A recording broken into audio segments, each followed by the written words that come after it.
पवित्र श्रीमद् भागवत गीता, पवित्र चारों वेद, पवित्र कुरान शरीफ, पवित्र बाइबल, पवित्र गुरु ग्रंथ साहिब, पवित्र कबीर साहिब की वाणी में छुपे हुए गूढ़ रहस्य अर्थात तत्व को जानने के लिए कृपया अवश्य सुनिए जगत गुरु तत्वदर्शी संत रामपाल जी महाराज के मंगल प्रवचन।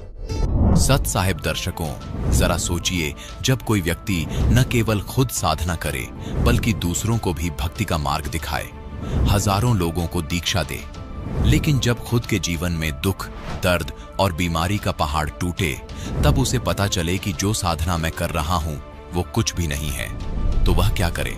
दर्शकों, ऐसी ही कहानी थी पंजाब के रहने वाले जगत जी की। जगत जी वर्षों तक दिव्य ज्योति जागृति संस्थान से जुड़े रहे। उन्होंने न केवल स्वयं साधना की बल्कि हजारों लोगों को दीक्षा भी दी, लेकिन जब उनका खुद का शरीर बीमारी से टूटने लगा, मन असहनीय पीड़ा से भर गया और हर प्रयास व्यर्थ लगने लगा, तब उन्हें समझ में आया कि मैं जो भक्ति साधना कर रहा हूं वो ठीक नहीं है। लेकिन दर्शकों, आज जगत जी का कहना है कि जब से मैंने संत रामपाल जी महाराज से नाम दीक्षा ली है, तब से मुझे पता चल गया है कि शास्त्रों के अनुसार भक्ति क्या है। आखिर आज क्यों लोगों को दीक्षा दिलाने वाले जगत जी ने संत रामपाल जी महाराज से दीक्षा ली है? आखिर इसके पीछे की सच्चाई क्या है? आइए सुनते हैं जगत जी की कहानी, उन्हीं की जुबानी। सर नमस्कार।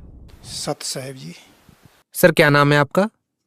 मेरा नाम जगत दास है, गांव बरगाड़ी, जिला फरीदकोट, पंजाब का हूँ। सर क्या काम करते हैं आप? पहले मैं बिजली बोर्ड में एजेई लगा हुआ था, वहाँ से रिटायर होकर अब घर में ही हूँ। संत रामपाल जी महाराज से कब जुड़े? संत रामपाल जी महाराज जी से मैंने 25 जनवरी 2013 को नाम दीक्षा ली है। संत रामपाल जी महाराज से नाम दीक्षा लेने से पहले आप क्या भक्ति साधनाएं करते थे?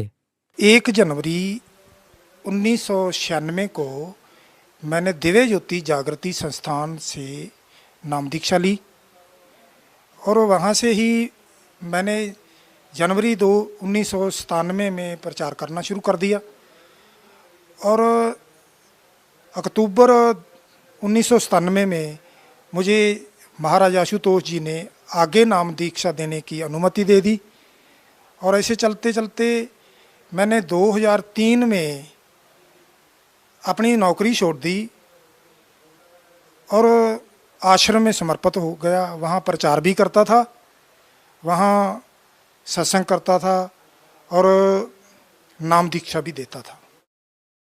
सर आपने बताया कि आप पहले आशुतोष महाराज जी से जुड़े हुए थे। आशुतोष जी महाराज ने आपको नाम दीक्षा देने का आदेश दिया, यानी कहा जाए कि आप एक धर्मगुरु बने हुए थे और आपने लोगों को नाम दीक्षा देना भी शुरू किया हुआ था। सर आपने अपने जीवन काल में कितने लोगों को नाम दीक्षा दी और कितने सत्संग आपने किए? सत्संग तो मैंने इतने सालों में तकरीबन 2000 के करीब कर दी होगी और नाम दीक्षा भी बहुत लोगों को दी, जहाँ जहाँ जाते थे देते थे।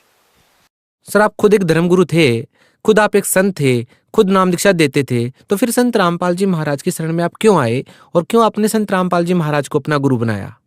नहीं, हम संत नहीं थे, हम तो उनके प्रीचर थे, उनकी अनुमति पर ही नाम दीक्षा देते थे।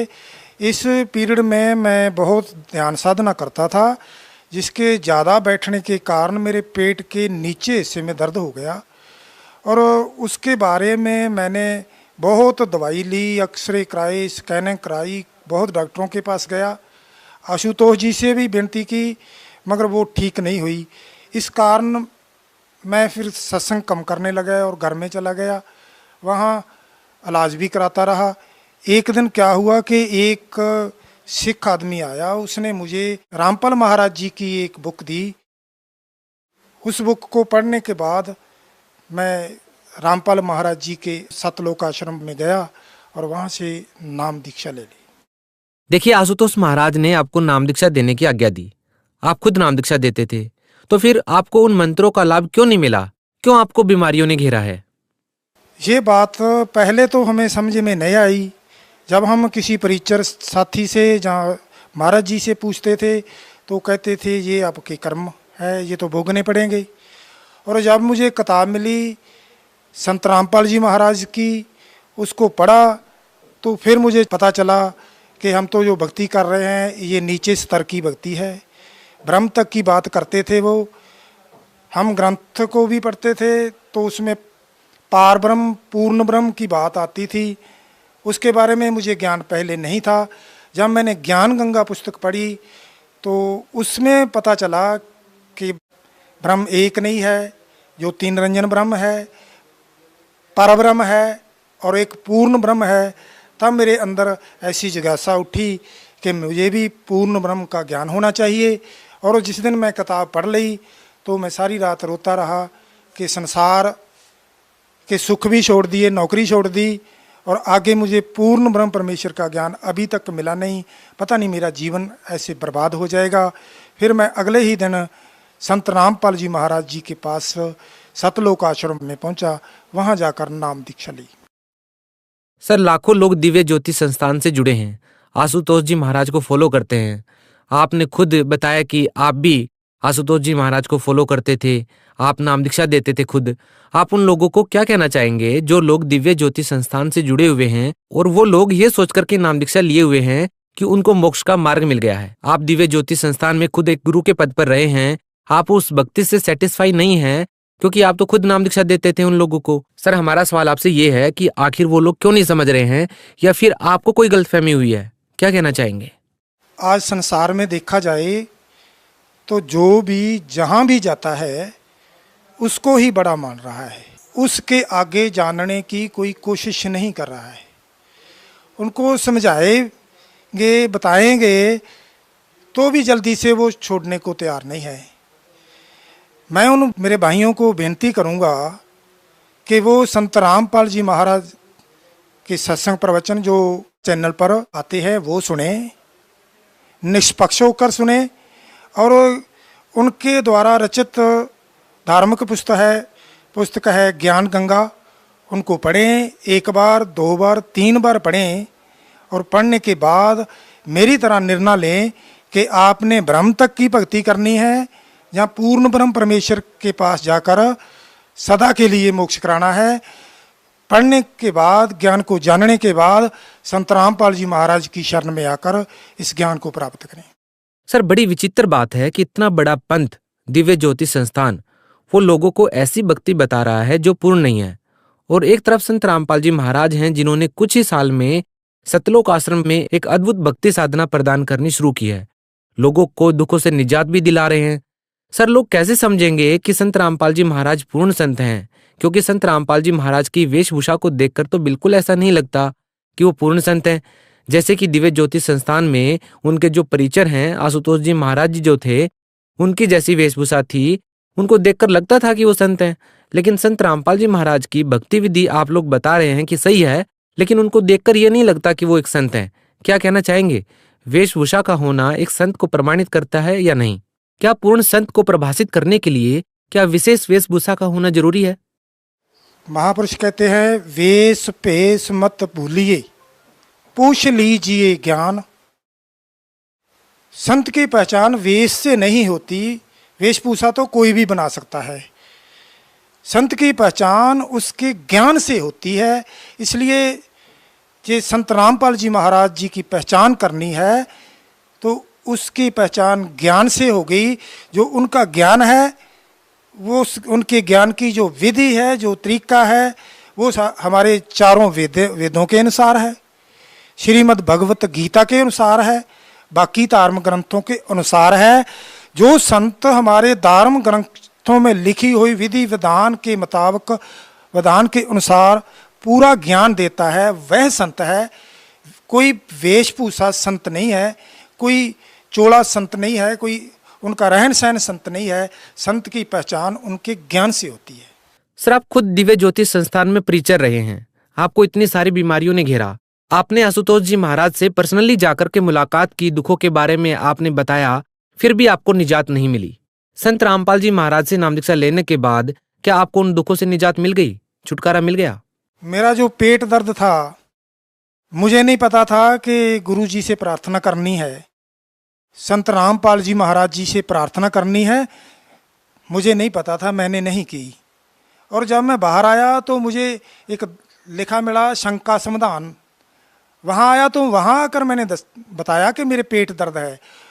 तो शंका समाधान में कहते जा, आप इस दरबार में आ गए हो, पेट दर्द अब तो रहेगा नहीं। उस दिन के बाद आज तक मेरे कोई पेट दर्द नहीं हुआ।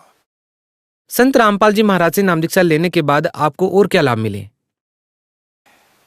लाभ तो अनेकों मिले हैं, मगर मैं एक दो ही बयान कर पाऊंगा, समा इजाज़त नहीं दे रहा है। मेरी भक्तमती है, उसके गले में इतनी बड़ी गांठ थी। हमने डॉक्टरों को दिखाया, डॉक्टर बोलते हैं कि इसका ऑपरेशन होगा। वो कहती मैं ऑपरेशन तो कराऊंगी नहीं। फिर मैं गुरुजी संत रामपाल जी महाराज जी के पास गए, वहाँ प्रार्थना की, गुरुजी ये इतनी बड़ी गांठ है, डॉक्टर कहते हैं ऑपरेशन कराओ। तो संत रामपाल जी महाराज जी ने आशीर्वाद दिया कि बेटा कोई ऑपरेशन नहीं कराना है, ये ठीक हो जाएगी। वो 15 दिन के बाद ही ठीक हो गई। और उसके बाद मेरे काला मोतिया था, 2011 में हुआ था। डॉक्टर ने बता दिया था कि ये मौत तक दवाई लेनी पड़ेगी, ये बीच में छोड़ेगा निगाह चली जाएगी, दोबारा नहीं आएगी, इसलिए मरण तक की दवाई चलेगी, इसका और कोई इलाज नहीं है।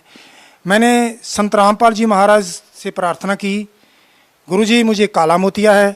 तो गुरुजी कहते बेटा दवाई ले ले, ठीक हो जाएगा। मैंने दवाई लेता रहा और थोड़ा समय बीत गया तो मैंने तो ध्यान ही नहीं दिया। एक दिन सिर में बहुत दर्द हुआ, डॉक्टर ने चेक किया, वो कहता अपनी आँखों की दृष्टि चेक कराओ। आँखों की दृष्टि चेक कराई, मैं वही पर्ची लेकर गया तो डॉक्टर ने चेक करके कहा कि मुझे नहीं लगता कि आपको काला मोतिया है। कहता मैं एक चेक करता हूँ। जब उसने मेरे दवाई पा के चेक किया तो उसने कहा कि 2 टेस्ट और करेंगे जो बठिंडा से होंगे। मैं कहता हूँ कि 99% काला मोतिया नहीं है। तो जब मैं बाहर आया तो मुझे बाहर दिखाई नहीं देता था। मैं डॉक्टर के पास फिर गया तो डॉक्टर कहने लगा कि ये दवाई का 7 घंटे असर रहेगा, धूप में जाओगे दिखाई नहीं देगा, गांव जाना है तो किसी को बुला लो। मैं फिर वापस आया, मैं सोचता था किसको बुलाऊं। इतने में एक लड़का जो 12, 13, 14 साल का होगा, वो मेरे मोटरसाइकिल पर आके बैठ गया। कहने लगा अंकल कहाँ जाना है? बरगाड़ी जाना है? मैंने कहा हाँ बरगाड़ी जाना है। आपको मोटरसाइकिल चलाना आता है? वो कहता हाँ बैठो। मैं उनके पीछे बैठ गया और एक 8-7 साल का लड़का मेरे पीछे और बैठ गया। मैंने आंखें बंद कर ली। बंद करने के बाद 10-12 किलोमीटर मेरा गांव है, वो मेरे घर के तकरीबन 200 मीटर पीछे, मेरा घर खेतों में है, 200 मीटर पीछे मोटरसाइकिल जब बंद हुआ तो मैंने आंखें खोली, देखा तो वहाँ कोई लड़का नहीं था। मैं तो हैरान हो गया कि कौन था जो मुझे छोड़ने आया और कहाँ चला गया। मैं घर गया तो बस रो ही सकता था। और मुझे कौन छोड़ने वाला था? संत रामपाल जी महाराज जी ने अपना वेश बदल के मुझे वहाँ छोड़ने आए। उनके क्या क्या मैं देन दे सकता हूँ? मैं तो कमीना हूँ, कुत्ता हूँ। उसके जो एहसान है उनका मैं कुछ दे नहीं सकता है। सर देखिए, बड़ी विचित्र बात यह भी है कि हमें खुशी भी हो रही है और इस बात को लेकर के हम हैरान भी हैं कि आप जैसे नेक इंसान भी हैं जो लाखों लोगों का प्रतिनिधित्व करते थे, आप सत्संग करते थे, नाम दीक्षा देते थे, उसके बाद भी आपने संत रामपाल जी महाराज के सत्संग सुनकर के उन्हें अपना गुरु बना लिया। संत रामपाल जी महाराज के सत्संग प्रवचनों से प्रभावित होकर के आपने विचार किया कि हम समाज को सही दिशा नहीं दे रहे हैं और आपने उस गलती को माना और संत रामपाल जी महाराज से नाम दीक्षा ले ली। सर, आप उन साधु संतों को, धर्म गुरुओं को क्या कहना चाहेंगे जो लाखों लोगों का मार्गदर्शन करने का दावा करते हैं और उन्हें गलत भक्ति साधना प्रदान करके उनका जीवन नष्ट कर रहे हैं? जो साधु संत समाज को ये सेध दे रहे हैं, ये तो लालच करके दे रहे हैं, फिर तो बात ही और है। ये उनके मन में है कि हमने समाज का सुधार करना है, हमने समाज को मुक्ति देनी है, तो मैं उन सब से प्रार्थना करूंगा कि मान अहंकार छोड़कर वो इस ज्ञान को अच्छी तरह पढ़ें, जानें और फिर इस नाम को प्राप्त करें। इस पूर्ण नाम को प्राप्त करने के बाद आपको कितनी अच्छी पदवी मिलेगी। आप सदा के लिए सतलोक चले जाओगे। मगर ये इस झूठ के सहारे रहेंगे। कुछ दिन की मान वडाई है, इस मान वडाई के कारण हमारा जीवन नरक बन जाएगा। इसलिए ये मान वडाई को छोड़कर इस पूर्ण ज्ञान को प्राप्त करें। इसमें कोई बड़े छोटे की बात नहीं होती। जो वस्तु की हमें जरूरत है, महापुरुष कहते प्राणी तू आया लाहा लैन, लग्गा कित कफकड़े सब मुक्ति चली रहन। इस संसार ਦੇ ਅੰਦਰ ਸਾਡੀ ਇੱਕ ਰਾਤ ਦੀ ਤਰ੍ਹਾਂ ਰਾਤ ਖਤਮ ਹੋਣ ਵਾਲੀ ਹੈ। ਅਸੀਂ ਸਾਰੀਆਂ ਗੱਲਾਂ ਨੂੰ ਛੱਡ ਕੇ ਇਸ ਪੂਰਨ ਗਿਆਨ ਨੂੰ ਪ੍ਰਾਪਤ ਕਰੀਏ, ਸਦਾ ਲਈ ਸਤਲੋਕ ਜਾ ਕੇ ਮੁਕਤੀ ਪ੍ਰਾप्त ਕਰੀਏ, ਤਾਂ ਹੀ ਸਾਡਾ ਕਲਿਆਣ ਹੋਏਗਾ। सर, भगत समाज को आप क्या संदेश देना चाहेंगे? सभी भक्त समाज को मैं संदेश यही देना चाहूँगा कि आप अपने मन से पहले जहाँ आप जुड़े हैं वो बात निकाल दें कि ये बड़ा है, इससे बड़ा और कोई नहीं है, और जानने की कोशिश करें। संत रामपाल महाराज जी के जहाँ सत्संग सुने, सत्संग सुनने के बाद उसको पूरी तरह जान लें कि पूर्ण ब्रह्म का ज्ञान क्या है। उसके बाद ही संत रामपाल जी महाराज जी की शरण में आकर ये ज्ञान प्राप्त करें और मुक्ति को प्राप्त करें। जहाँ गया हुआ मनुष्य दोबारा इस संसार में नहीं आता, सदा के लिए मुक्त हो जाता है। ऐसा ज्ञान प्राप्त करें। जी, बहुत बहुत धन्यवाद आपका। सत साहेब जी।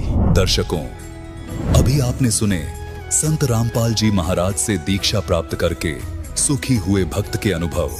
अब देखिए जगत गुरु तत्वदर्शी संत रामपाल जी महाराज के मंगल प्रवचन। खूब दूर कर देगा, वो बालक नहीं है। उसकी महिमा करो, उसका गुणगान करते रहो। आगे देखो, 58 पढ़ दी, अब 59 में, अब 59 नंबर हम पढ़ेंगे, 58 पूरी होगी। जिसने आसमानों और जमीन और जो कुछ उनके बीच में है सबको 6 दिन में पैदा किया, जैसा पवित्र बाइबल में लिखा है। फिर तख्त पर जा विराजा, वह अल्लाह बड़ा। अब इन्होंने यहां गड़बड़ कर दी। ये देखो 59 नंबर आयत है, ये है खबीरन भी ही खबीरन, अरमानो, अरमान माने दयालु, और वो कबीर। इन्होंने इसका अर्थ बड़ा कर दिया, वो अल्लाह बड़ा। यहाँ लिखना था वो अल्लाह कबीर है। 59वां पढ़ रहे, जिसने आसमानों और जमीन और जो कुछ उनके बीच में है सबको 6 दिन में पैदा किया।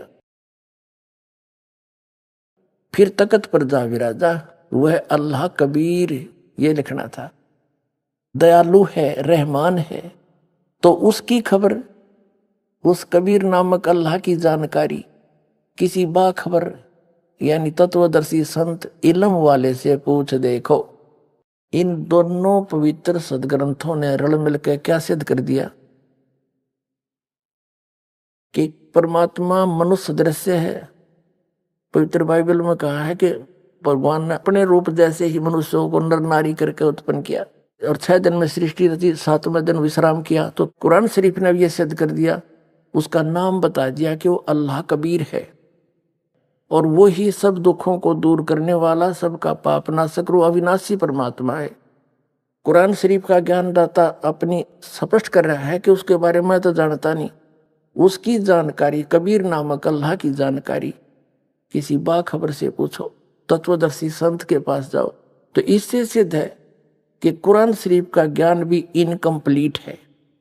और यही पवित्र श्रीमद् भगवत गीता में गीता ज्ञानदाता 4 अध्याय के 34वें श्लोक में कहता कि अर्जुन, तू तत्वदर्शी संतों के पास जाकर उस परमात्म तत्व ज्ञान को समझ, उनको दंडवत प्रणाम करने से, कपट छोड़कर प्रसन्न करने से वो तत्वदर्शी संत तुझे तत्व ज्ञान का उपदेश करेंगे। और फिर कहा है 18वें अध्याय के 62वें श्लोक में, तू सर्वभाव से उस परमेश्वर की शरण में जा, उसकी कृपा से तू परम शांति को और सनातन परम धाम को प्राप्त होगा। तो दोनों पवित्र सदग्रंथ, पवित्र गीता और पवित्र कुरान शरीफ, ये दोनों का ज्ञानदाता एक ही है और वो किसी अन्य परमात्मा की तरफ संकेत कर रहा है? जिसके बारे में ये स्वयं भी अल्पज्ञ है, ज्ञान नहीं। तो इसी से होगा कि दोनों ग्रंथ एक ही अल्लाह के दिए हुए हैं और वो किसी अन्य भगवान की शरण में जाने के लिए कह रहे हैं, और उसी से पूर्ण लाभ जीव को प्राप्त होगा। उसका ज्ञान इस दास को है, ये हो तत्वदर्शी संत। अब चाहे सारा विश्व आ जाइयो।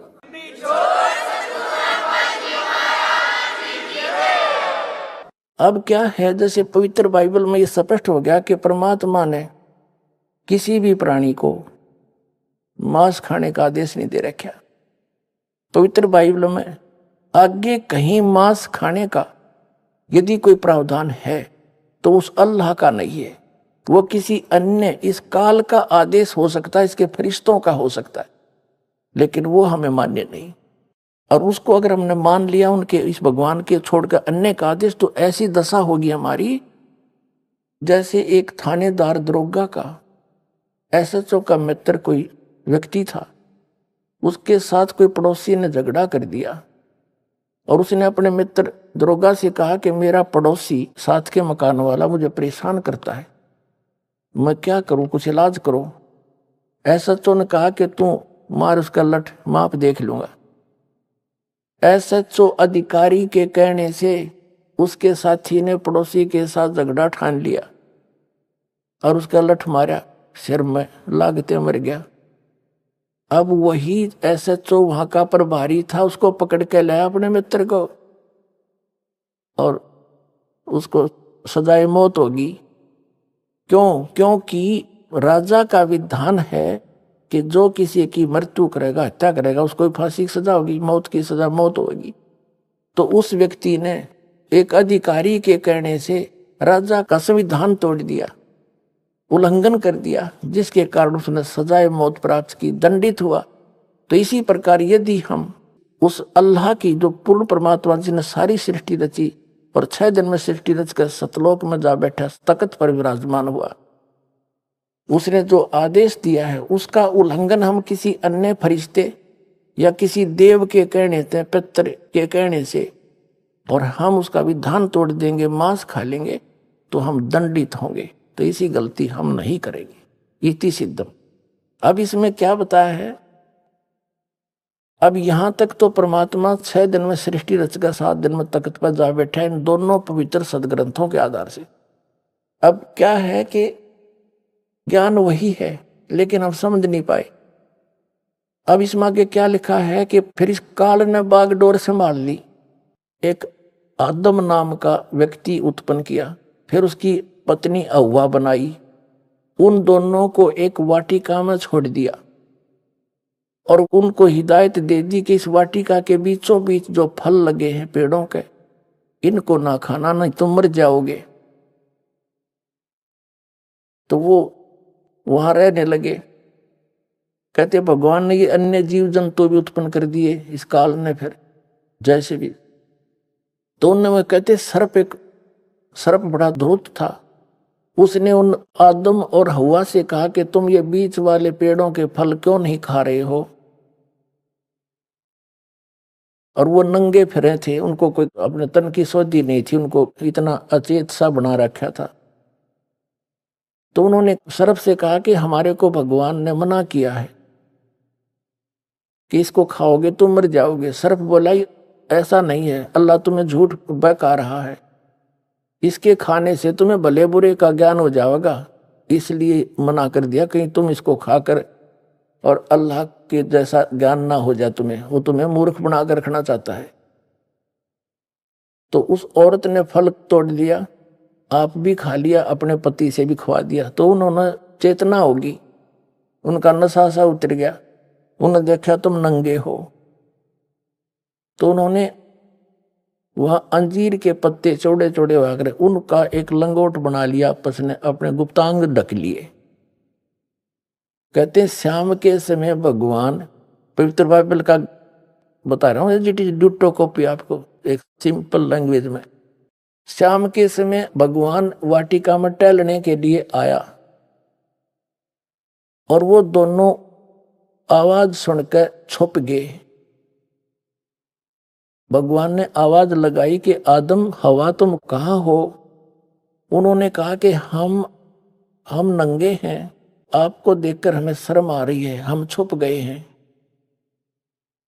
तो भगवान आया उनके पास और उनसे कहा कि क्या तुमने ये बीच वाले पेड़ के फल खा लिए? कहा। किसने बताया? कि सर्प ने बता दिया। भगवान घना नाराज होया और फिर भगवान ने उनके कपड़े बनवाए, अंगरखे चमड़े के सारे कपड़े बनवाए, और ने सोचा मन में कि ये मनुष्य इस बीच वाले भले बुरे का ज्ञान कराने वाले फल को खाके हम में से एक के बराबर हो गया। इससे सिद्ध हो गया कि ये जिनको ये पवित्र ईसाई धर्म के व्यक्ति भगवान मानते हैं वो एक से अधिक हैं। वो ये तीनों देवता है, ब्रह्मा विष्णु महेश। ये समझ नहीं पा रहे, ये दिखाता हूं आपको, प्रमाणित करता हूं। ये देखिएगा, ये काल के पुत्र हैं। ये पवित्र बाइबल हम आपको पढ़ा रहे हैं। कुरान शरीफ हमने रख ली, अब हम ये पढ़ रहे हैं पवित्र बाइबल। ये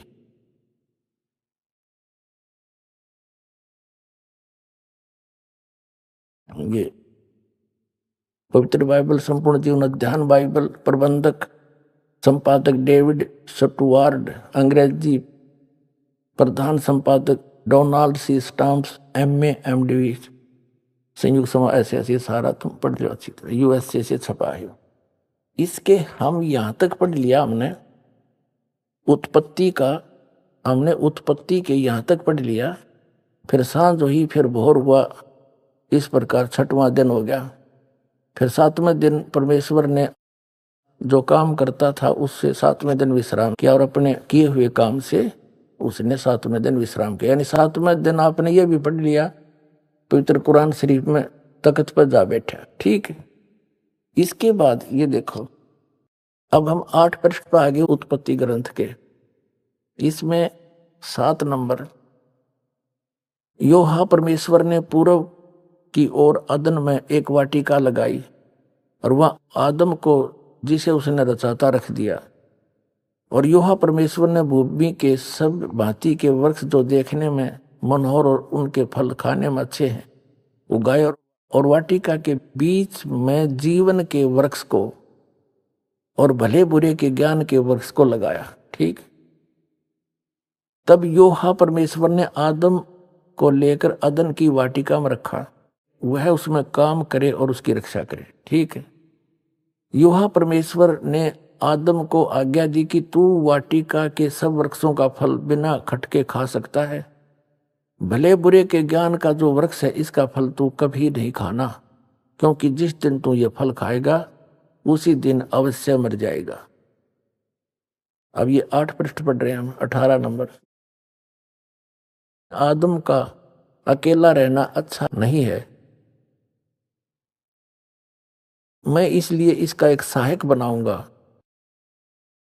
तब योहा परमेश्वर ने आदम को भरी नींद में डाल दिया, अचेत कर दिया, उसकी हड्डियों को में से वो अगवा बना दी। योहा परमेश्वर ने पसली जो उसने आदम में से निकाली थी स्त्री बना दिया और उसी को आदम के पास ले गया। आदम ने कहा, ये मेरी हड्डियों में की हड्डी है और मेरे मांस का मांस है, इसलिए इस का नाम नारी होगा, क्योंकि यह नर में से निकल गई है। आदम और उसकी पत्नी दोनों नंगे थे पर लजाते नहीं थे, क्योंकि उनमें ज्ञान नहीं था। अब 9 पृष्ठ पर देखो, अब हम यहाँ आगे, मनुष्य का पतन। योहा परमेश्वर ने जितने बनैले पशु बनाए थे उनमें से सर्प धूर्त था। उसने स्त्री से कहा, हव्वा से कहा, क्या सच है कि परमेश्वर ने कहा है तुम इस वाटिका के किसी वृक्ष का फल ना खाना?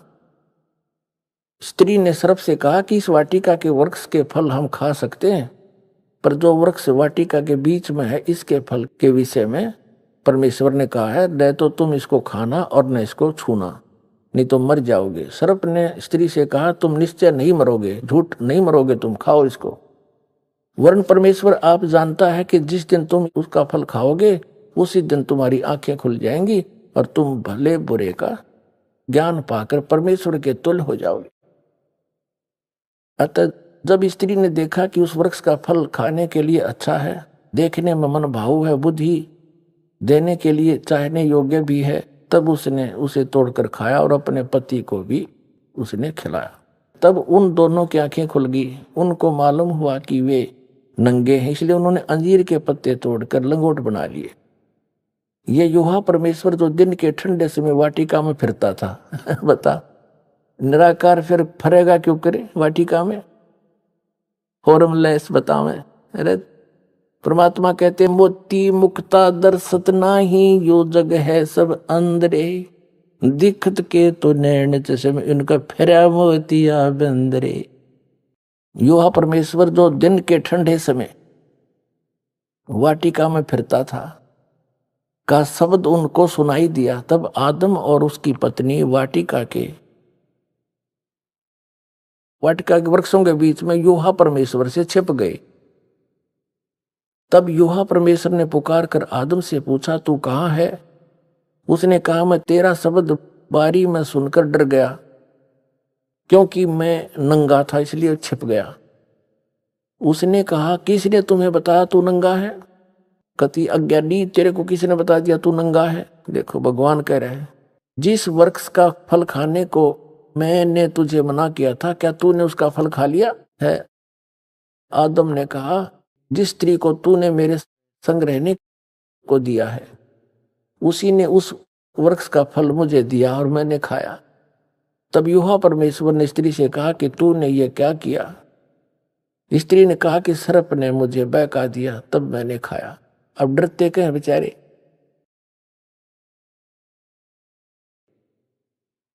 अब हम आगे 10 पृष्ठ पे 9 पढ़ लिया। अब देखिए, आदम ने अपनी पत्नी का नाम हव्वा रखा, क्योंकि उसने जितने मनुष्य जीवित हैं उन सभी की आदि माता हुई। अब यूहा परमेश्वर ने आदम और उसकी पत्नी के लिए चमड़े के अंगरखे बनवाकर उनको पहना दिए। अब बता, वो निराकार क्यों कर गेल गेल लांडेगा, कैसे घूमेगा? उसके कपड़े ले बनवा के और पराई उनताई। देखो, फिर यूहा परमेश्वर ने कहा, मनुष्य भले बुरे का ज्ञान पाकर, देखो कमाल की बात है, हम में से एक के समान हो गया। इसलिए अब ऐसा न हो कि यह हाथ बढ़ाकर जीवन के वृक्ष का फल तोड़ के खा ले और सदा जीवित रहे। अपना आत्माओं, ये है निष्कर्ष इन सदग्रंथों का। अब जिसको ये अपना भगवान मानने हैं, कौन? ईसाई धर्म वाले। और जिसने आदम के साथ ये वार्ता करी, वो नो कह रहा है कि ये इन यो भले बुरे के ज्ञान वाला फल खा लिया और ये इसने ज्ञान हो गया, कहीं ऐसा ना हो इसको खाकर ये हम में से एक के बराबर हो गया। इसका मतलब है ईसाई धर्म के भगवान भी एक से अधिक है। अंडरस्टूड? फिर देख लो, उत्पत्ति ग्रंथ है, इसके 10 नंबर पृष्ठ पर ये 3 का 22 है। फिर यूहा ने कहा, मनुष्य भले बुरे का ज्ञान पाकर हम में से एक के समान हो गया है। ठीक है, इसी से हो गया कि एक से अधिक हुए इनके भगवान। अब देखिएगा, ये उत्पत्ति ग्रंथ है, पृष्ठ नंबर हम 23 पा गए और इसकी 17वीं आयत का। अब अब्राहम 99 वर्ष का हो गया। तब यूहा ने उसको दर्शन देकर कहा, मैं सर्वशक्तिवान ईश्वर हूं, मेरी उपस्थिति में चल और सिद्ध होता जा। अब ठीक हो गया, सामने दिख है, अब सामने आ गया और दर्शन दिए और फिर नोके गौदीज फॉर्मलेस तरह के जो आगे दिखाता हूं आपको। ये देखिएगा 24 पृष्ठ पे यही उत्पत्ति ग्रंथ है, ये जेनेसिस बोल रहे हैं इसको। इसकी 3 अतिथि 18। अब्राहम ममरे के बांज वृक्ष के बीच कड़ी धूप के समय तंबू के द्वार पर बैठा हुआ था। तब यूहा ने उसे दर्शन दिए, भगवान ने, ये यूहा कहे परमात्मा ने। उसने आंख उठाकर दृष्टि की तो क्या देखा कि 3 पुरुष उसके सामने खड़े।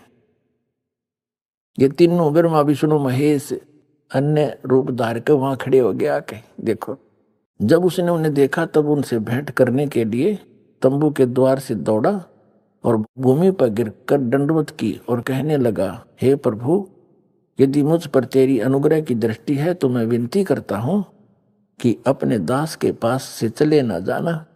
मैं थोड़ा सा जल लाता हूं और आप अपने हाथ पांव धोकर इस वृक्ष के नीचे विश्राम करें, और मैं एक टुकड़ा रोटी ले आऊं और उससे आप अपने अपने जीव को तृप्त करें।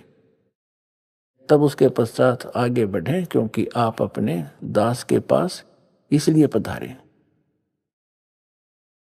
उन्होंने कहा, तू जैसा कहता है वैसा ही कर।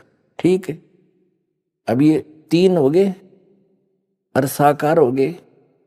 और फिर आगे कहता है, देखो प्रश्न नंबर 25 पर, सांझ को वे 2 दूत सोदाम के पास आए। उनमें से एक तो टल गया, 2 वो चले गए सोदाम के पास।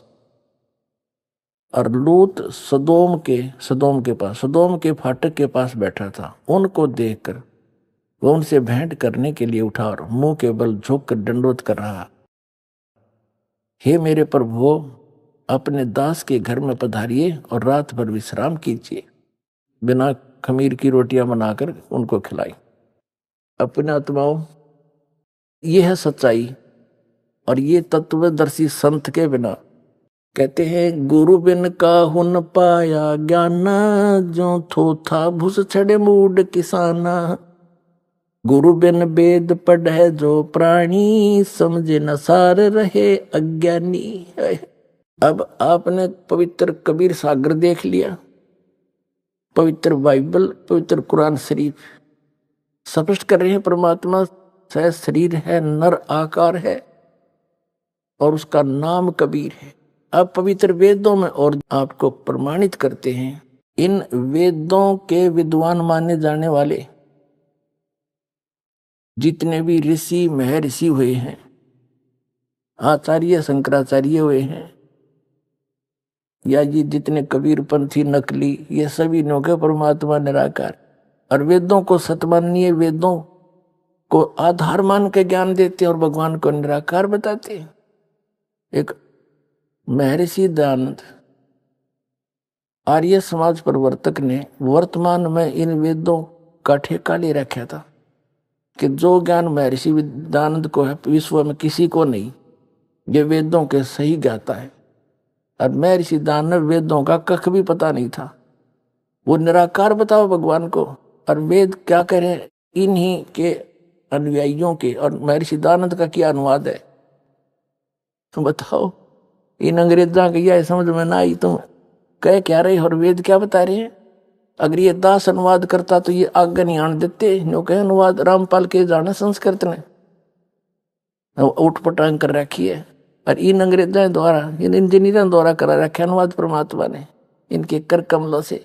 और इन सब से लिखवा रखा सच्चाई, इन्हें खुद पता नहीं इसमें क्या लिखा है। इसके लिए परमात्मा कहते हैं कि मोती मुक्ता दर्शत नाही, ये जगह सब अंधरे, और दिखत के तैन तस्मीन का फिरा मोतिया बंदरे। अब देखिएगा ऋग्वेद मंडल नंबर 9, इसके अंदर दिखाते आपको। और ये किसका अनुवाद है? महर्षि दयानंद, इन आर्य समाजियों का, महर्षि दयानंद के अनुयायियों का। प्रकाशक है सर्वदेशी कार्य प्रतिनिधि सभा, महर्षि दयानंद, रामलीला मैदान, नई दिल्ली से छपा है। अनुवाद करता मुद्रक है Prince offset printers, 1510 Pataudi house, Daryaganj, नई दिल्ली से। अब इसको आपका दिखाते हैं ऋग्वेद मंडल नंबर 9 सूक्त नंबर 86 का। ऋग्वेद मंडल नंबर 9 सूक्त 86 का मंत्र 26। इसमें वही प्रमाण जो का त्यों, वही प्रमाण जो कबीर सागर में धर्मदास जी ने बताया आंखों देख के, वो ज्यों का जो प्रमाण आपको इन पवित्र वेदों में मिलेगा। देखिएगा ऋग्वेद मंडल नंबर 9 सूक्त 86 का मंत्र 26 है। यहाँ है ये कबीर शब्द, हम इसको कबीर बोल रहे हैं, वह को हम वह बोलते हैं अपने देसी लैंग्वेज में, देसी भाषा। यज्ञ करने वाले यजमानों के लिए परमात्मा, यज्ञ माने धार्मिक अनुष्ठान करने वाले यजमान माने भक्तों के लिए परमात्मा सब रास्तों को सुगम करता हुआ उनके विघ्नों को, संकटों को मर्दन करता है, नाश करता है, और उनको पवित्र करता हुआ और अपने रूप को सरल करता हुआ वह कांति में परमात्मा देखे। इन्होंने इस कबीर का इन्होंने ऐसे संधि छेद कर अर्थ कर दिया सर्वज्ञ, विद्युत के समान क्रीड़ा करता हुआ। या लिखना था वो कबीर देव वर्णीय पुरुष को प्राप्त होता है। वर्णीय माने अच्छे श्रेष्ठ पुरुष को प्राप्त होता है। अपनात्मा इन्होंने यहां कबीर का अपसर्ग लगा के कवि ही बना दिया, अर्थ कर दिया सर्वज्ञ। देखो ये कबीर अतो, इसका इन्होंने ये संधि छेद कर दिया। इसका अर्थ यहां लिखना था कबीर देव। बुद्धिमता ये थी, जैसे उदाहरण के लिए ये यजुर्वेद है, ये यजुर्वेद है, इसके ऊपर रह लगा है, इसको संधि छेद करेंगे यदि इस रह को यहां लगा सकते हैं, दो अपसर्ग। जहां भी इस यजुर्वेद नामक ग्रंथ की महिमा होगी और वहां केवल यजु भी लिखा हो तो उसका अंडरस्टूड अनुवादकर्ता ने लिखना पड़ेगा यजुर्वेद। वो बुद्धिमान है अगर ऐसा लिखता है, इसका अर्थ कर दे यजु का, तो जिसकी महिमा बताई जा रही हो तो फिर उसका ज्ञान कैसे होगा, वो क्या चीज है, कोई पुस्तक है या कोई और वस्तु है। देखिएगा ये यजुर्वेद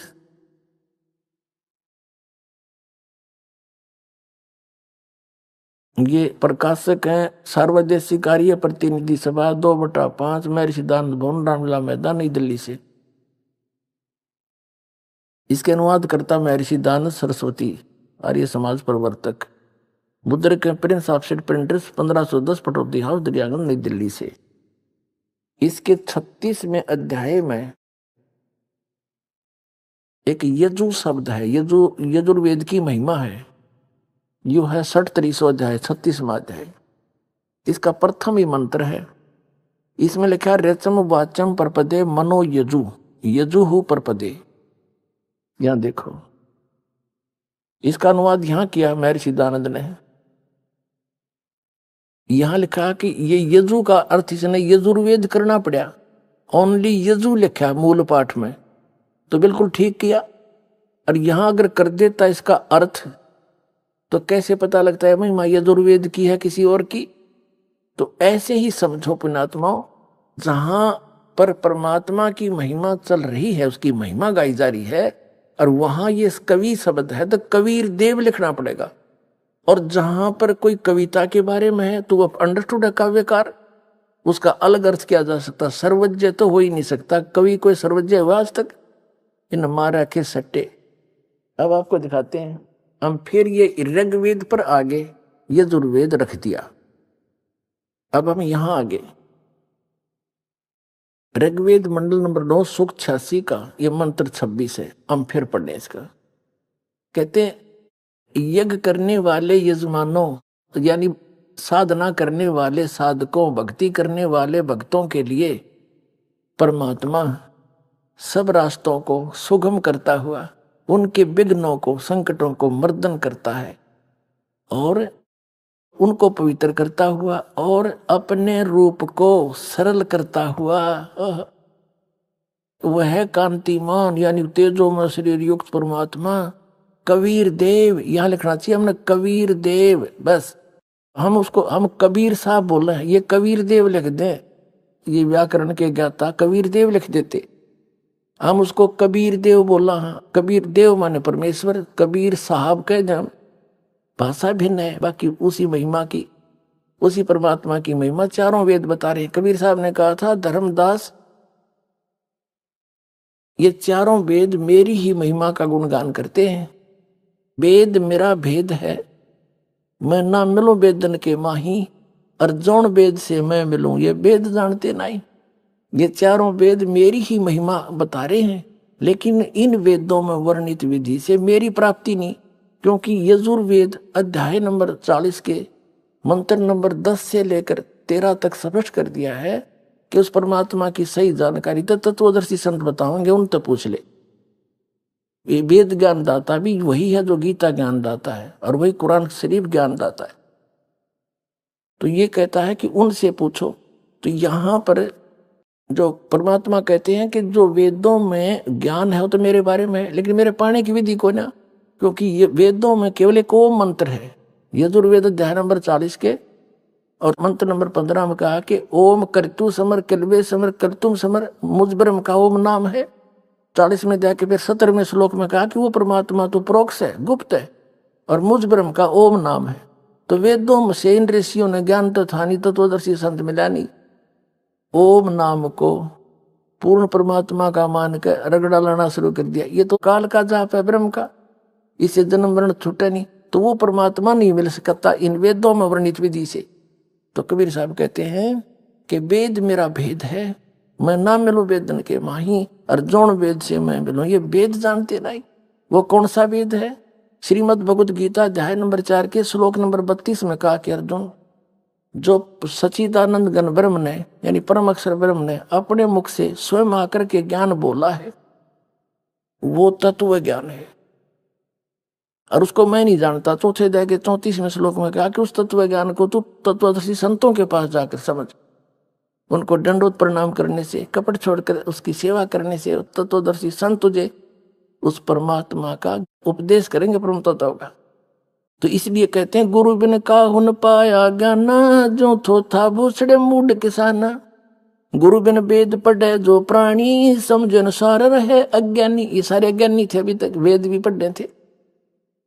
अब फिर क्या बताते कबीर साहब के जौन वेद से मैं मिलूं, ओ है तत्व ज्ञान, वो वेद जो भगवान ने स्वयं आकर बोला, और इस दास के सामने उसने खोला, अरे बाप के सामने दास ने ढूंढा उठा दिया, और आप भर लो इसके अपने भंडार परमात्मा की तरफ से।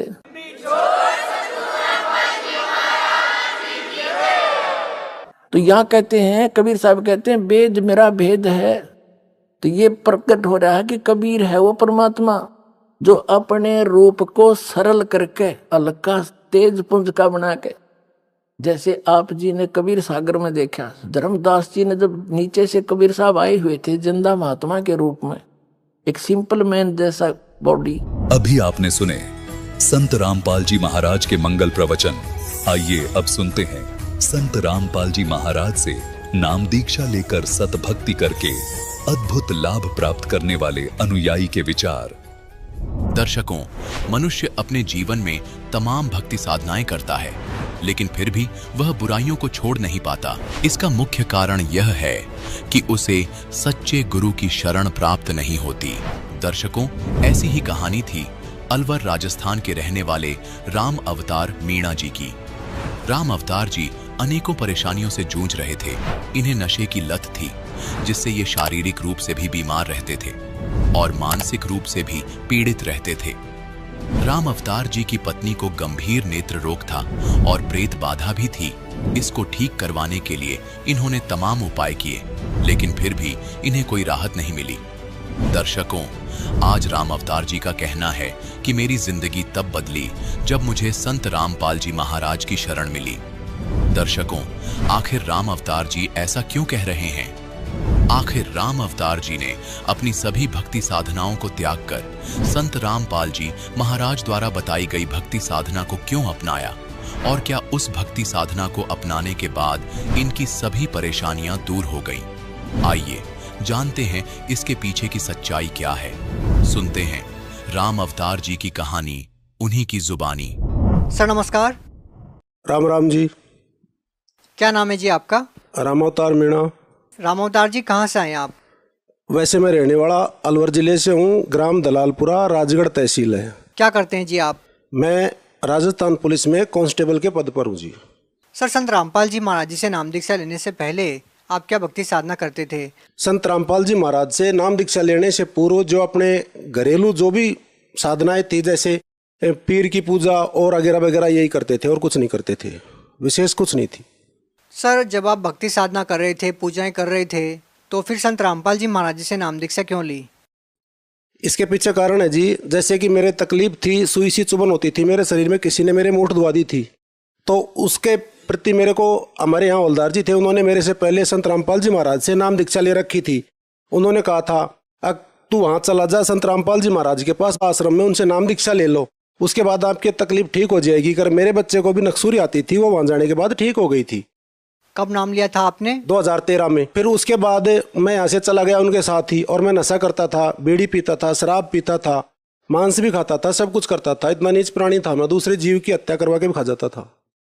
फिर संत रामपाल जी महाराज के पास वहाँ पर गए थे हम नाम दीक्षा लेने के लिए आश्रम में। तो वहाँ पर जैसे ही फॉर्म भरवाया, रात को गए थे, तो रात को मैं खाना खा के वापस बाहर आ गया था, क्योंकि मेरे को बीड़ी की तलब थी, बीड़ी पी थी बाहर आके मैंने आश्रम से। सुबह फिर गया था तो मैं मुँह भी नहीं धोया, सीधा गया और फॉर्म भरा के मैंने मेरे को नाम दीक्षा लेनी है। अगर ये नियम है, नियमों का पालन सब होता रहेगा, क्योंकि जब अपन को अपने प्राण निकलते हैं ना, तो अपने प्राण बचाने की पहले सोचते हैं। तो मैंने कि कुछ भी हो, कुछ भी नियम मैं पालन कर लूंगा, लेकिन मेरे को एक बार नाम दीक्षा दुआओ। सर, आपको ऐसा क्यों लगा, जो आपको समस्या थी, जो आपके शरीर में चुभन होती थी, कि वो संत रामपाल जी महाराज जी से नाम दीक्षा लेने के बाद ठीक हो जाएगी? वो हवलदार जी का बच्चा भी तो था, उनके नक्सूरी आती थी, उनका भी ठीक हो गया था। उन्होंने कहा कि मेरे भी दिक्कत थी, मैंने खूब इलाज करा लिया, नहीं पार पड़ी, इनसे नाम दीक्षा लेने के बाद ठीक हो गई, तू भी वहाँ चला जा, तेरा इलाज हो जाएगा। सर, बहुत से श्रद्धालु ऐसे भी हैं कि वो ये कहते हैं कि हमको लगता है कि उनकी भक्ति सही है, हमने इसलिए उनसे नाम दीक्षा ली, लेकिन आप कह रहे हैं कि आपके जो दोस्त थे, उनके जो बेटे थे, उनको लाभ मिला संत रामपाल जी महाराज जी से नाम दीक्षा लेने के बाद, इसलिए आपने नाम दीक्षा ली। क्या ज्ञान भी पहले आपने समझा था, या फिर केवल अपना जो रोग था उसको ठीक करवाने के लिए ही आपने नाम दीक्षा ली? पहले तो रोग ठीक कराने के लिए लिया था जी, ज्ञान में जानता ही नहीं था शास्त्र क्या होते हैं क्या नहीं होते। लेकिन फिर संत रामपाल जी महाराज से नाम दीक्षा लेने के बाद में पता चला कि शास्त्रों के अनुसार सतभक्ति संत रामपाल जी महाराज जी करवा रहे हैं। अच्छा सर, आपने बड़ी बेबाकी से इस सवाल का जवाब दिया कि आपने कोई ज्ञान नहीं समझा था, केवल अपनी शारीरिक समस्या के समाधान के लिए आपने संत रामपाल जी महाराज जी से नाम दीक्षा ली। आपसे जानना चाहेंगे कि संत रामपाल जी महाराज जी से नाम दीक्षा लेने के बाद आपको और क्या लाभ मिले? संत रामपाल जी महाराज से नाम दीक्षा जैसे मैं लेने के लिए गया था, तो संत रामपाल जी महाराज ने मेरे को आशीर्वाद दिया था। आशीर्वाद देते ही मेरा ऐसा हुआ कि कोई चीज मेरे शरीर के अंदर से बाहर निकली है। और उसके बाद जब मैं वो भक्ति करने लग गया, तो मेरे पत्नी है, इनके आंखों में सफेदी आ जाती थी चुभन होके। जैसे रात को चुभन होनी चालू हो गई तो सुबह तक आंख सफेद मिलेगी, और वो लंबे पीरियड तक ठीक नहीं होती थी, क्योंकि प्रेत बाधा थी इनको, उसकी वजह से आंखें खराब हो जाती थी। तो मेरी नाम दीक्षा लेने की वजह से इनकी वो आंखें ठीक हो गई। इनकी आंखें ठीक हो गई तो इनसे भी फिर मैंने कहा कि आप भी सतगुरु महाराज से नाम दीक्षा ले लो। तो फिर इन्होंने भी एग्री हो गए और सतगुरु रामपाल जी महाराज से नाम दीक्षा ले ली। इनको दिखना बंद हो गया? बिल्कुल, मतलब 30-40% दिखता था। सर, इनसे बातचीत कर सकते हैं हम? हाँ बिल्कुल कर सकते हो जी। क्या नाम है आपका? कलावती देवी। क्या आपके जो पति बता रहे हैं, आपको जो समस्या थी, क्या संत रामपाल जी महाराज जी का नाम दीक्षा लेने के बाद आपकी ठीक हुई है? हाँ जी, ठीक है। क्या कम दिखता था आपको पहले? हाँ, जब मैं कम देखता था, मैंने शाम के टाइम होता था, मुझे कुछ नहीं दिखाई देता, दिन में तो मैंने दिखाई देता है, आँखों में और पानी आता, चिपका मारता, मैं सारे दिन रात रोती थी। अब आप बिल्कुल सही हैं? हाँ, मैं बिल्कुल ठीक हूँ जी। संत रामपाल जी महाराज जी से नाम दीक्षा लेने के बाद आपको और क्या लाभ मिले? और तो जी जैसे अब सुधर गए हम। एक तो नशा करते थे सारी, वो तो बता दिया आपको पहले, सब कुछ छूट चुकी है। और अब हम सतभक्ति करते हैं। अब और जैसे हमारे पुलिस डिपार्टमेंट में भी हैं, वो तो अब उनके तो वही सिस्टम चलता है, आओ किसी कार खाओ। लेकिन मेरा जी नहीं मानता, मैं किसी की चाय तक नहीं पीता जी। अब इससे ज़्यादा तो और एक इंसान में क्या सुधार हो सकता है? सर देखिए, ये एक पर्सनल सवाल है, पता नहीं टीवी चैनल पर आप इस बात का जवाब देना चाहेंगे या नहीं। संत रामपाल जी महाराज जी से जो भी नाम दीक्षा लेता है वो रिश्वत नहीं लेता है, चोरी नहीं करता है। आप इस बात को स्वीकार करते हैं कि आप रिश्वत नहीं लेते हैं, आपने संत रामपाल जी महाराज जी से नाम दीक्षा ले ली है, क्योंकि उनके अनुयायी न तो रिश्वत लेते हैं न नशा करते हैं। हाँ जी, 100% जी। मैं किसी की चाय तक नहीं पीता। जैसे कोई कहता है वहाँ पर, अब भैया हमारी चाय पी लो, हम चाय लेके आए, मैं कह देता हूँ मैं चाय पीता ही नहीं वहाँ। सर, इस बात पे विश्वास करना इसलिए मुश्किल है कि जिस तरह से हम देखते हैं, अपने आप में विश्वास करना मुश्किल है कि आप कोई रिश्वत नहीं लेते हैं या कोई भी ऐसा काम नहीं करते हैं जो समाज के लिए गलत है। इसके पीछे सर ये कारण है कि जैसे मान लो अपन को पता लग जाता है कि इस तार के अंदर करंट आ रहा है, मैं इसको हाथ नहीं लगाऊंगा। अनजान पड़े में जिसको ज्ञान नहीं है वो हाथ लगा देगा। अब मुझे पता है कि इसका क्या कारण है, क्योंकि जैसे हम किसी से भी रिश्वत लेते हैं तो हमें उसका अगला जन्म में कर्जा एज इट इज चुकाना पड़ेगा। यह हमें ज्ञान हो चुका है। हम क्यों कर्जा आगे ले, क्यों हम एडवांस के लिए हमारे लिए खाई खो दें, क्यों हम मरने का काम करें? जो अगले जन्म में उसके दर पर चाहे कुत्ता बनो चाहे पशु बनो, उसका हमें कर्जा चुकाना पड़ेगा। तो हम कर्जा ले क्यों, जो उसका हम चुकाना पड़ेगा। हाथ जोड़ के मना कर देते हैं ना अगले को। सर, ये अपने आप में एक बहुत बड़ी बात है कि एक संत के विचारों से प्रभावित होकर के आप कोई रिश्वत नहीं लेते हैं, कोई चोरी नहीं करते हैं, किसी प्रकार का आप नशा नहीं करते हैं। ये अपने आप में एक बहुत बड़ी बात है। क्या कहना चाहेंगे? सर, ये ज्ञान ही ऐसा है जिसको ज्ञान समझ में आ गया कि ओरिजिनलिटी में ज्ञान क्या है, हमें क्या भक्ति करनी चाहिए, मनुष्य जन्म हमें किस कारण से मिला हुआ है। परिवार तो हमें 84 की योनियों में भी मिल जाता है, समाज भी मिलता है वहां पर भी, लेकिन जो मनुष्य जन्म हमें मिला है वो सतगुरु रामपाल जी महाराज ने जो नाम दीक्षा दिया है, पूर्ण परमात्मा की भक्ति करके यहाँ से मोक्ष कराने के लिए, वो सत भक्ति इन्होंने दी है। और इस ज्ञान को जो समझ जाएगा वो अपने आप, मैं गारंटी से आपको दे देता हूँ लिख करके, कि वो नशा नहीं करेगा और ना कोई भ्रष्टाचार करेगा, कुछ नहीं करेगा। वो आदमी अपराध करने का उसका जी नहीं करेगा। सर, अगर पुलिस विभाग में आप जैसे लोग हो जाएं और रिश्वत को इतनी घृणा से देखने लग जाएं, तो समाज की जो आदि समस्याएं हैं वो ऐसे ही खत्म हो जाएगी? आदि नहीं जी, 80% समस्या समाधान हो जाएगा। एक तो अगले का काम करते हैं अपने, तो साफ नियत से करेंगे। ये अगर हम नहीं करेंगे तो हमें इसका आगे सजा मिलेगी। यहाँ तो हम बच जाएंगे लेकिन परमात्मा के दरबार में जरूर मिलेगी। तो वो कर ही नहीं सकता। जिसको पता लग गया कि ये करने से हमारा ये नुकसान होगा, वो आदमी कभी अपना नुकसान नहीं कर सकता। समझदार आदमी होगा वो तो।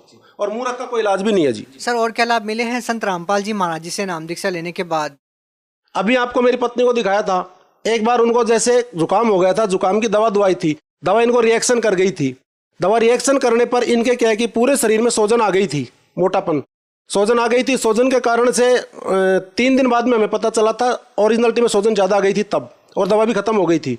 उसके बाद में मन की कल तो हमारे कोई जाना था, जरूरी इमरजेंसी थी ड्यूटी, मैंने कल तो मेरे को वहाँ जाना है, परसों का दिन मैं तेरे को जरूर दिखा के ले आऊँगा। लेकिन जब मन की संत रामपाल जी महाराज है, इनके जब और भक्ति कर रहे हैं, उन भक्तों के कुछ नहीं होने देते, तो ये मन की परमात्मा आपका भी कुछ नहीं होने देंगे, इन पर विश्वास रखो। तो उसी दिन क्या हुआ, रात को संत रामपाल जी महाराज आए थे और भगतमती को यहाँ से सतलोक लेकर गए थे।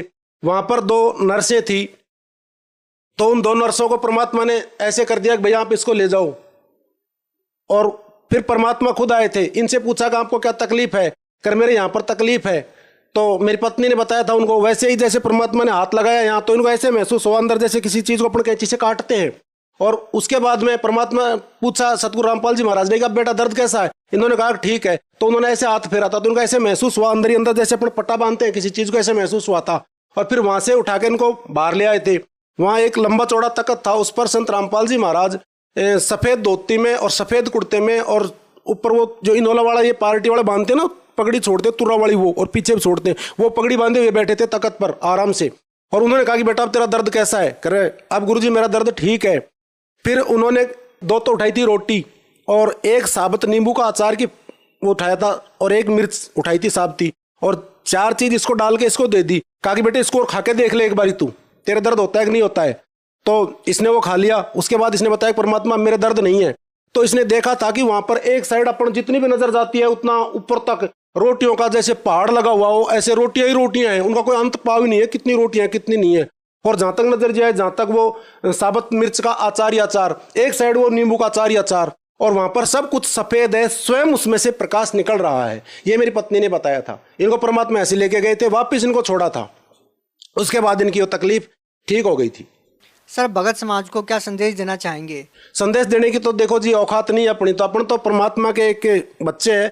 अपन हाथ जोड़कर अरदास कर सकते हैं कि अगर हम आज हमारे समाज को सुधारना चाहते हैं तो संत रामपाल जी महाराज का ज्ञान जरूरी है जी। इससे सभी सुधार होते हैं जो हमारे समाज को आज आवश्यकता है। और सत भक्ति भी इन्हीं से मिल सकती है, मोक्ष भी इन्हीं से प्राप्त हो सकता है जो नाम दीक्षा देते हैं। क्योंकि संत रामपाल जी महाराज के बारे में जो रामदेव जी रुणाचा वाले थे, उनकी 24 प्रमाण किताब में प्रमाण है कि वो संत जाट जाति में आएगा और भक्ति कैसे स्टार्ट कराएगा, उसका प्रमाण है उसमें एक एक चीज का। अब मैंने पढ़ लिया, अब मुझे भी ज्ञान हो गया है। और जन्म साखी में प्रमाण है, नानक जी पहले लिखवा कर गए थे कि वो संत जाट जाति में आएगा, आगे आने वाला टाइम में आएगा जी। धन्यवाद। राम राम जी।